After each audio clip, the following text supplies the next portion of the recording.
కొడంగల్ నియోజకవర్గంలోని దుద్యాల మండలం లగిచెర్ల గ్రామంలో జరిగిన ఘటన అందరికీ తెలిసిందే. కలెక్టర్ల పైన అక్కడ ఉన్నటువంటి కొంతమంది దాడి చేయడం, చాలా కర్రలతో బండలతో కార్లను ధ్వంసం చేయడం లాంటివి చూసాం. ఈ అన్నిటికీ కారణం సురేష్ అనే ఒక వ్యక్తి ఆరోపణ ప్రధానంగా వినిపిస్తోంది. సురేష్ అన్నిటికీ కారణం. సురేష్ ఏకంగా పట్నం నరేందర్ రెడ్డి ఇన్ఫ్లుయెన్స్ వల్లే ఆ రకంగా ఆయన గ్రామస్తులందరినీ కూడా రెచ్చగొట్టి గ్రామస్తులతో అధికారులపై దాడి చేయించాలనే ఒక వార్త పెద్ద ఎత్తున ప్రచారంలో ఉంది. ముఖ్యంగా సురేష్ ప్రస్తుతానికి పరారులో ఉన్నారు. కానీ పట్నం నరేందర్ రెడ్డి వీటన్నిటికీ పాత్రధారి సూత్రధారిని పోలీసులు తేల్చేసి ఏకంగా ఆయన అరెస్ట్ కూడా చేశారు, రిమాండ్కి తరలించారు కూడా. ప్రస్తుతం పట్నం నరేందర్ రెడ్డి కొడంగల్ నియోజకవర్గ మాజీ ఎమ్మెల్యే చర్లపల్లి జైల్లో జ్యుడిషియల్ కస్టడీలో ఆయన ఉన్నారు. సో ప్రస్తుతానికైతే పట్నం నరేందర్ రెడ్డి తర్వాత నెక్స్ట్ టార్గెట్ కేటీఆర్ అన్నట్టుగా కూడా ప్రచారం జరుగుతోంది. అయితే గతంలో పట్నం నరేందర్ రెడ్డి ఈ ఫార్మాకు సంబంధించినటువంటి భూములకు సంబంధించి తీసుకునే క్రమంలో కొంతమంది రైతులు అక్కడ కార్యక్రమం ఏర్పాటు చేసుకున్నారు. ఏ రకంగా ముందుకు వెళ్ళాలి ఫార్మా కంపెనీలకు అనే విషయం పైన ఆయన అక్కడికి హాజరయ్యారు. ఈ భూములకు సంబంధించి ల్యాండ్ అక్విజిషన్ లో భాగంగా ఆయన గతంలో మాట్లాడిన కొన్ని మాటలు ప్రస్తుతం పాత వీడియో వైరల్ గా మారింది. ఆయన ఏం మాట్లాడారు, ఎటువంటి ఉద్దేశంతో మాట్లాడారు ఒకసారి చూద్దాం. సోయలేదని అడుగుతున్నాను. ముఖ్యమంత్రి రేవంత్ రెడ్డి గారు ఇక్కడ ఉన్న ఓట్లు వేసుకుని ఈ ప్రజల ఓట్లు వేసుకుని రైతుల ఓట్లు వేసుకుని నువ్వు ముఖ్యమంత్రి గెలిచినావు కదా, నీకు ఇంతనన్నా సోయలేదా అని అడుగుతున్నాను నేను. ఎందుకంటే ఈ యొక్క రైతుల భూములు గుంజుకొని కష్టపడి సంపాదించుకొని వాళ్ళు అప్పు తెచ్చి అక్కడ తెచ్చుకొని 2 ఎకరాలు 3 ఎకరాలు కొని వ్యవసాయం చేస్తున్నారు. రైతుల భూములు నువ్వు ఫార్మా చేస్తా అంటే ఇప్పటికైనా మేము డిమాండ్ చేస్తున్నాం, హెచ్చరిస్తున్నాం. ఇక్కడ ఫార్మా కంపెనీ పెడితే తరిమి కొడతామని చెప్పి తెలియజేసుకుంటున్నాం.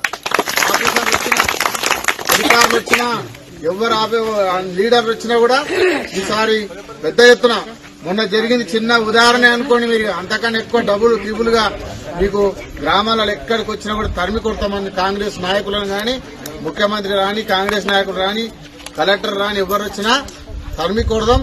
ఎవరు కూడా మీకు అందరికి కూడా మీకు అండగా ఉంటాం. నేను అండగా ఉంటా, బీఆర్ఎస్ పార్టీ అండగా ఉంటది, కేటీఆర్ గారు అండగా ఉంటారు, హరీష్ రావు గారు అండగా ఉంటారు, కేసీఆర్ గారు కూడా అండగా ఉంటారు.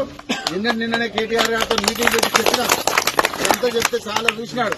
ఈసారి అవసరం అనుకుంటే మనమే పోదాం, అందరు ధైర్యంగా ఉండమని చెప్పినాడు. అందుకే తండకు వచ్చినా. మీరు ఎక్కడ భయపడకండి, ధైర్యంగా ఉండండి.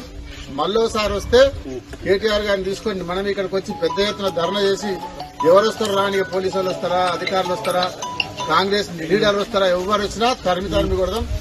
ధైర్యంగా ఉండండి. మొన్న ఎట్లా జరిగిందో అంతకన్నా డబుల్ చేసి చూపిస్తాం కాబట్టి మీరు ఎవరి భయపడకండి. తప్పకుండా ఈ ఫార్మర్ రద్దు చేసే వరకు మేము వెంబడి ఉండి పోరాటం చేస్తామని చెప్పి మీ అందరూ కూడా తెలియజేసుకుంటూ సెలవు. రైట్, మీరు ఎవరు భయపడకండి. ఎవరిని అధికారులు వచ్చినా కాంగ్రెస్ పార్టీ నాయకులు వచ్చినా తరిమి కొడదాం, అవసరమైతే వాళ్ళని ఊరు నుంచి తరిమేద్దాం, మన వెనుక కేటీఆర్ హరీష్లు ఉన్నారంటూ కూడా ఆయన మాట్లాడుకొచ్చారు. మరి ఈ మాటలన్నిటి కూడా దారి తీసింది అధికారులపైన దాడి అనే అంశాన్ని పెద్ద ఎత్తున పోలీసులు కూడా లేవనెత్తుతున్నారు.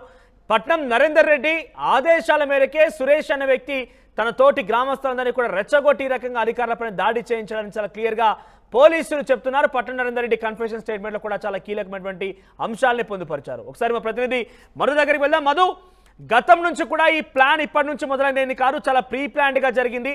పట్నం నరేందర్ రెడ్డి ఈ విషయాన్ని ఎప్పుడో చెప్పుకొచ్చారు. తమ వెనుక కేటీఆర్ హరీష్ రావులు ఉన్నారు, ఎవరికి భయపడేది లేదు, తరిమించి కొడదామన్నట్టుగా మాట్లాడుకొచ్చారు. సో దానికి అనుకున్నట్టుగానే ఈరోజు ఎగ్జిక్యూట్ చేశారని ఒక ప్రచారం కూడా జరుగుతోంది. ముఖ్యంగా పోలీసులు నిర్ధారిస్తున్నారు ఈ అంశాన్ని. ఎలా చూడాలి, ఎప్పటి నుంచో జరిగింది ప్రణాళిక అనేది, దీన్ని ఏ రకంగా చూడాల్సిన అవసరం ఉంటుంది? ఎగ్జాక్ట్లీ, ప్రభుత్వం ఫార్మా ఇండస్ట్రీని నెలకొల్పాలనుకుంది. దానికోసం రైతుల నుంచి భూసేకరణ చేయాలనేటువంటి ఆలోచన చేసింది. ఇదంతా ఇష్యూ మనకు తెలిసిందే. కాకపోతే అక్కడ రైతులతో మాట్లాడడానికి వెళ్ళినటువంటి అధికారుల బృందం పైన జరిగినటువంటి దాడి ఘటన, అత్యంత దారుణంగా జరిగినటువంటి దాడి ఘటన మనం చూసాం. గతంలో వాహనాలన్నీ ధ్వంసమయ్యాయి. అక్కడ వచ్చినటువంటి అధికారులని పరిగెత్తిస్తూ ఉరికిస్తూ కొట్టారు. కలెక్టర్ పైన చేసుకున్నారు, ఎంఆర్ఓను చేసుకున్నారు. డైరెక్ట్గా పోలీసు సిబ్బంది పైన, యూనిఫామ్ లో ఉన్న సిబ్బంది పైన దాడి చేసినటువంటి ఘటన. అయితే దానికంటే ముందు పట్నం నరేందర్ రెడ్డి అక్కడ స్థానికంగా ఉన్నటువంటి రైతులతో, కార్యకర్తలతో ఆయన మాట్లాడినటువంటి వీడియో ఇప్పుడు బయటికి రావడంతో కాస్త ఇరకాటంలోనే పట్నం నరేందర్ రెడ్డి పడినట్టుగా తెలుస్తా ఉంది. ఇప్పటికీ ఆయన జ్యుడిషియరీ రిమాండ్ 14 రోజుల జ్యుడిషియరీ రిమాండ్ కింద లోపలికి వెళ్లారు. హత్యాయత్నం కేసు నమోదవుతున్నట్టుగా తెలుస్తా ఉంది. ఆయన పైన రిమాండ్ రిపోర్ట్లో చాలా స్పష్టమైనటువంటి ఆధారాలను పొందుపరుస్తా ఉన్నారు. సురేష్కు ఈయన మధ్య జరిగినటువంటి కాల్ కన్వర్సేషన్తో పాటు రెచ్చగొట్టినటువంటి విధానం, ఆయన ఎవరోని కలిశారు, ఎంతమంది దీంట్లో ఇన్వాల్వ్ అయ్యారు, నిజంగా రైతులున్నారా, రైతులు అసలు భూమి లేని వారు ఎవరన్నా ఈ దాడిలో పాల్గొన్నారా అనేటువంటి విషయాలపైనే పోలీసులు దృష్టి పెట్టారు. ఇంకా మొత్తం 17 మంది పైన ఇంకా దృష్టి పెట్టారు. వారందరినీ పట్టుకునేటువంటి ప్రయత్నం చేస్తూ ఉన్నారు. త్వరలోనే అరెస్టు చేస్తామని పోలీసులు చెప్తా ఉన్నారు. ఇప్పుడు పట్నం నరేందర్ రెడ్డి మాట్లాడిన వీడియో, పాత వీడియో బయటికి రావడం పైన దాంట్లో ఆయన చాలా స్పష్టంగా చెప్తున్నారు, కలెక్టర్ అయినా అధికారులైనా ఎవరు ప్రభుత్వం తరఫు నుంచి భూసేకరణకు వస్తాం వారిపైన దాడి చేద్దాం, వారి వెనకాల మీ అందరి వెనకాల పార్టీ ఉంటుంది, నేనుంటాను, కేటీఆర్ ఉంటారు, హరీష్ రావు ఉంటారు, కేసీఆర్ కూడా ఉంటారు అనేటువంటి చెప్పినటువంటి వీడియో వైరల్ అవుతా ఉంది.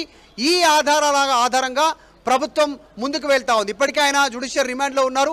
త్వరలో ఏం జరగనుంది అనేటువంటి అంశం పైన ప్రస్తుతం బీఆర్ఎస్ పార్టీ కార్యాలయంలో కూడా ముఖ్య నాయకుల సమావేశం జరుగుతూ ఉంది. ఫర్దర్ స్టెప్ ఏం తీసుకోవాలి, ఎలా ముందుకు వెళ్ళాలి అనేటువంటి అంశం పైన.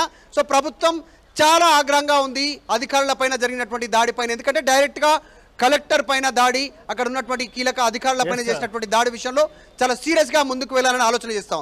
మధు, ఇప్పటికే అటు సురేష్ కి పట్నం నరేందర్ రెడ్డికి మధ్య కొన్ని ఫోన్ కాల్స్ ఉన్నాయి. ఇద్దరి మధ్య సంభాషణ జరిగినట్టుగా పోలీసులు ఏకంగా రిమాండ్ రిపోర్ట్ లో పొందుపరిచారు. కేటీఆర్ పైన కూడా అనుమానం వ్యక్తం చేస్తున్నారు. ఏకంగా కన్ఫెషన్ స్టేట్మెంట్ లో కేటీఆర్ ఆదేశాల మేరకు from the directions of party prominent leader అన్నట్టు కూడా ఆయన చెప్పినట్టుగా, పట్నం నరేందర్ రెడ్డి చెప్పినట్టుగా రిమాండ్ రిపోర్ట్లో ఉండడం ఒకే ఎత్తు అయితే, ఇవన్నీ ఒకే ఎత్తు అయితే మరోవైపుగా ఏకంగా పట్నం నరేందర్ రెడ్డి గతంలోనే రైతులు సమావేశం ఏర్పాటు చేసుకున్నప్పుడే మాట్లాడారు. దాంట్లో చాలా క్లియర్గా మన వెనుక కేటీఆర్, హరీష్ రావులు ఉన్నారు, తరిమి కొడదామనే అంశం ఈ వీడియో మరింతగా పోలీసులకి ఆధారంగా మారింది. దీన్ని ఏ రకంగా చూడాలి, లీగల్గా ఏ రకంగా పోలీసులు దీని వీడియోని ఉపయోగించుకునే అవకాశం ఉంది? ఖచ్చితంగా ఇప్పటికే ఆయన పైన హత్యాయత్నం కేసు నమోదు చేస్తూ ఉన్నారు. A1 గా ఉన్నటువంటి సురేష్ ను పక్కకు తప్పించి A1 గా పట్నం నరేందర్ రెడ్డి పేరు చేర్చినటువంటి ఘటన మనం చూసాం. మొదట్లో A1 గా సురేష్ ను పోలీసులు పేర్కొన్నారు. తర్వాత పట్నం నరేందర్ రెడ్డిని అరెస్ట్ చేసి విచారణ చేసిన తర్వాత రిమాండ్ రిపోర్ట్ తయారు చేసే ముందు ఆయనను A1 గా FIR లో పేర్కొన్నటువంటి సిచ్యువేషన్ ఉంది. ఈ వీడియోతో మరింత ఇరకాటంలో పట్నం నరేందర్ రెడ్డి వెళ్లే అవకాశం ఉంది. వీడియో సాక్ష్యం ఆధారంగా అక్కడ ఉన్నటువంటి మాట్లాడినటువంటి వారిని కూడా విచారించే అవకాశం ఉంది. ఈ దర్యాప్తులో భాగంగా చాలా స్పష్టంగా అంటే డిజిటల్ వీడియో ఎవిడెన్స్ని ఇప్పుడు కోర్టులు ఆధారంగా భావిస్తూ ఉన్నాయి. దాంతోపాటు క్షేత్రస్థాయిలో ఎంక్వైరీ కూడా జరుగుతూ ఉంది. ఆ వీడియోలో ఉన్నటువంటి వారిని కూడా విచారించే అవకాశం ఉంది. కాకపోతే ఈ వీడియోతో పక్కా ప్లాన్ ప్రకారమే పట్నం నరేందర్ రెడ్డి అధికారులపైన, కలెక్టర్ పైన, MROల పైన, పోలీసుల పైన దాడి చేయించారు అనేటువంటి ఘటనకి ఈ వీడియో బలం చేకూరుస్తూ ఉంది. ప్రస్తుతం ఆయనకు సంబంధించినటువంటి విషయంలో పార్టీ ఒక వెర్షన్ తీసుకొని ఉంది, పార్టీ ఒక లైన్ తీసుకొని ఉంది. బీఆర్ఎస్ పార్టీ ఆయన మీటింగ్ నిర్వహిస్తూ ఉన్నారు కేటీఆర్ పార్టీ ముఖ్య నాయకులతో, ఫర్దర్ ఎలా మూవ్ కావాలి అనేటువంటి అంశం పైన. సో ఈ వీడియోతో పట్నం నరేందర్ రెడ్డి ఇబ్బందులు ఆయన ఎదుర్కోక తప్పేలా కనిపించట్లేదు అనేటువంటి చర్చ ప్రారంభమైంది. రైట్ మరు. సో మొత్తం మీద పట్నం నరేందర్ రెడ్డిది పాత వీడియో ఒకటి వైరల్ గా మారింది. ఇప్పటికే పట్నం నరేందర్ రెడ్డి దీని వెనుక ఉన్నారని చాలా తేటతెల్లం చేశారు పోలీసులు. మరోవైపు ఇవన్నీ ఒకే అయితే ఈ వీడియో మరింతగా పోలీసులకు బలం చేకూర్చే అవకాశం కనబడుతోంది. పట్నం నరేందర్ రెడ్డి ఇందులో మాట్లాడుతూ చాలా క్లియర్ గా మన వెనుక కేటీఆర్, హరీష్లు ఉన్నారు, సో ఈ విషయం పైన ఎవరం కూడా వెనక్కి తగ్గే ప్రసక్తే లేదు, అందరినీ తరిమి కొడదాం, ఎవరొడ్డు వచ్చినా కూడా వారు అంతూ తేలుద్దాం అన్నట్టుగా మాట్లాడుకొచ్చారు. ఒకసారి మరోసారి విందాం పట్నం నరేందర్ రెడ్డి ఏం మాట్లాడారనేది. ఏం సోయలేదని అడుగుతున్నాను. ముఖ్యమంత్రి రేవంత్ రెడ్డి గారు ఇక్కడ ఉన్న ఓట్లు వేసుకొని, ఈ ప్రజల ఓట్లు వేసుకొని, రైతుల ఓట్లు వేసుకొని నువ్వు ముఖ్యమంత్రి గెలిచినావు కదా, నీకు ఇంతనన్నా సోయలేదా అని అడుగుతున్నాను నేను. ఎందుకంటే ఈ యొక్క రైతుల భూములు గుంజుకొని కష్టపడి సంపాదించుకొని వాళ్ళు అప్పు తెచ్చి అక్కడ తెచ్చుకొని 2 ఎకరాలు 3 ఎకరాలు కొని వ్యవసాయం చేస్తున్నారు. రైతుల భూములు నువ్వు ఫార్మా చేస్తా అంటే ఇప్పటికైనా మేము డిమాండ్ చేస్తున్నాం, హెచ్చరిస్తున్నాం. ఇక్కడ ఫార్మా కంపెనీ పెడితే తరిమి కొడతామని చెప్పి తెలియజేసుకుంటున్నాం. ఆఫీసర్లు వచ్చినా, అధికారులు వచ్చినా, ఎవరు లీడర్లు వచ్చినా కూడా ఈసారి పెద్ద ఎత్తున, మొన్న జరిగింది చిన్న ఉదాహరణ అనుకోండి, మీరు అంతకన్నా ఎక్కువ డబ్బులు ట్రిబుల్గా మీకు గ్రామాలలో ఎక్కడికి వచ్చినా కూడా తరిమి కొడతామని కాంగ్రెస్ నాయకులను గాని, ముఖ్యమంత్రి రాని, కాంగ్రెస్ నాయకులు రాని, కలెక్టర్ రాని, ఎవరు వచ్చినా తరిమి కొడదాం. ఎవరు కూడా మీకు అందరికి కూడా మీకు అండగా ఉంటాం. నేను అండగా ఉంటా, బీఆర్ఎస్ పార్టీ అండగా ఉంటది, కేటీఆర్ గారు అండగా ఉంటారు, హరీష్ రావు గారు అండగా ఉంటారు, కేసీఆర్ గారు కూడా అండగా ఉంటారు. నిన్ననే కేటీఆర్ గారితో మీటింగ్ పెట్టి చెప్పినా, ఎంతో చెప్తే చాలా చూసినాడు.